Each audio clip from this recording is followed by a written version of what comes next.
రాజ్ పరిపాలనను చూసి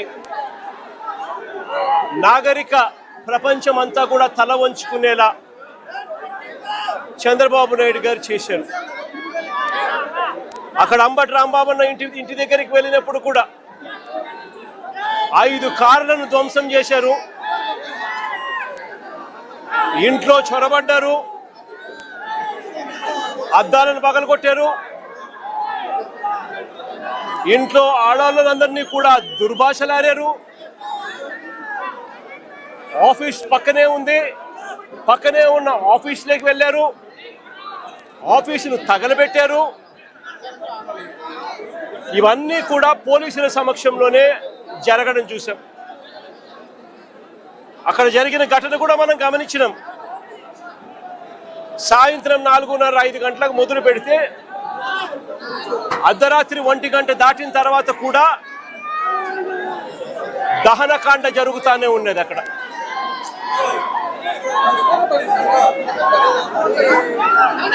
అక్కడ జరిగిన జంగల్ రాజ్ కార్యక్రమంలో భాగంగానే మళ్ళీ ఇక్కడ అంబటి రాంబాబు అన్న విషయంలో, ఇక్కడ మళ్ళీ జోగి రమేష్ విషయంలో కూడా అదే పరంపర మళ్ళీ మరుసటి రోజు కేవలం చంద్రబాబు నాయుడు గారు అనే వ్యక్తి తాను నిస్సిగ్గుగా అబద్ధాలు ఆడుతూ ఉన్నాడని,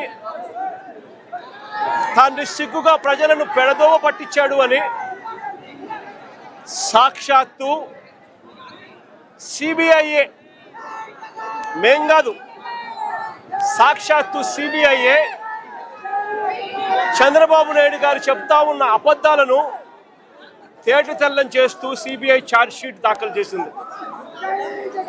చంద్రబాబు నాయుడు గారు ఇంతకు ముందు వరకు కూడా చెప్తా వస్తా ఉన్నట్టుగా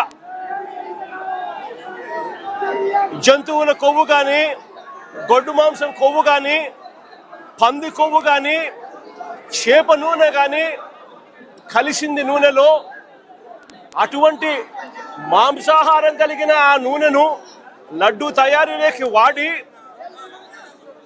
వెంకటేశ్వర స్వామి భక్తుల మనోభావాలను దెబ్బతీసే విధంగా చంద్రబాబు నాయుడు గారు అన్యాయమైన దుష్ప్రచారం చేశాడు.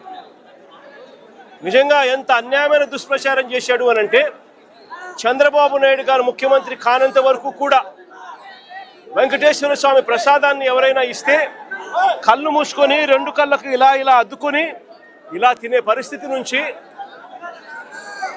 వెంకటేశ్వర స్వామిని అగౌరవపరిచిన వ్యక్తి ఎవరైనా ఉన్నారు అని అంటే అది చంద్రబాబు నాయుడు గారే. వెంకటేశ్వర స్వామి ప్రసాదాన్ని, ఆ ప్రతిష్టను దిగజార్చిన వ్యక్తి ఎవరైనా ఉన్నారు అని అంటే అది చంద్రబాబు నాయుడు గారే.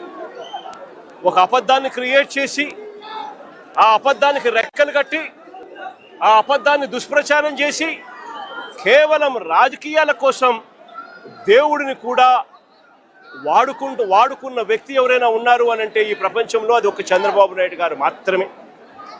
నిజంగా సిబిఐ ఇలాంటి చంద్రబాబు నాయుడు చేస్తా ఉన్న ఈ అవాస్తవాలన్నీ, చంద్రబాబు నాయుడు గారు చెప్తా ఉన్న ఈ అబద్ధాలన్నీ కూడా అబద్ధం అని చెప్పి తేల్చింది.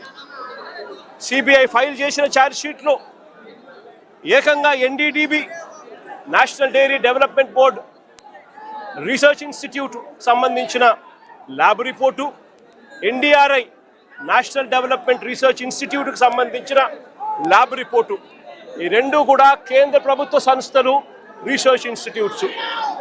వీళ్ళు